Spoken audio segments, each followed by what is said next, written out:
welcome back to the channel. I've been away for a couple of weeks there, got COVID again, and so I've had to take a break from the woods, and this is my first weekend up here.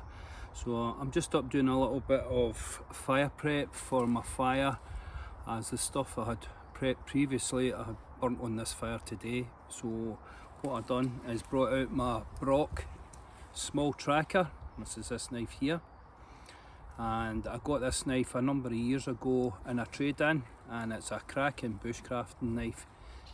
Really like the handle on this, very dexterous in the hand, easy to manoeuvre.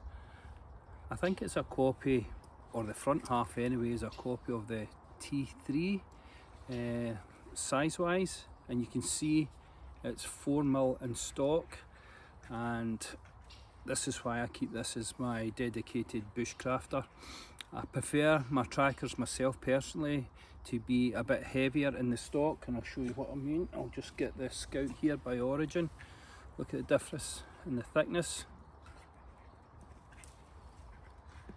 And just because I do so much battening, I just feel my knives need to be a bit heavier. They're very similar in size. These are great knives. This is stainless steel. This is in B cut, the Scout, and it's just to help to cope with the Scottish weather. As you know, it always rains here. This model here is made in 01.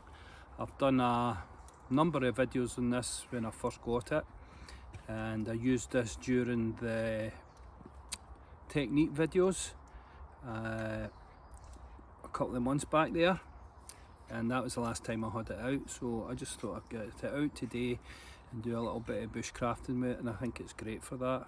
So I've got a video here, me just doing some fire prep and getting my tea on, and I'll show you that.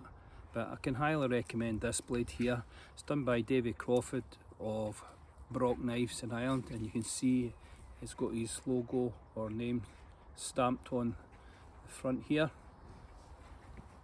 It has the saw, and like any tracker knife, if you've got to have a saw on it and you've got to batten with it, be prepared that it will stick into this.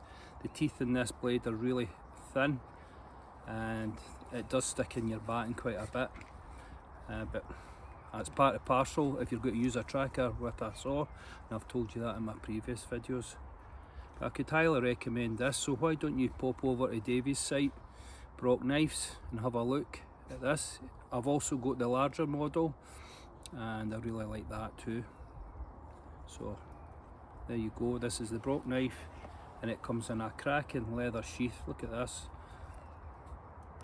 how thick that welt is, cracking stitching.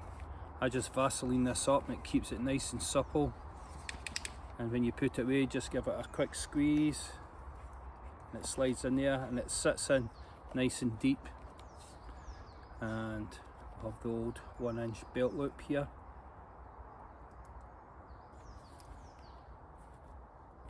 Right, there you go. So that's the BROC tracker. So why don't you pop over to David Crawford's site and have a look at this one and see if this one catches your attention.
you.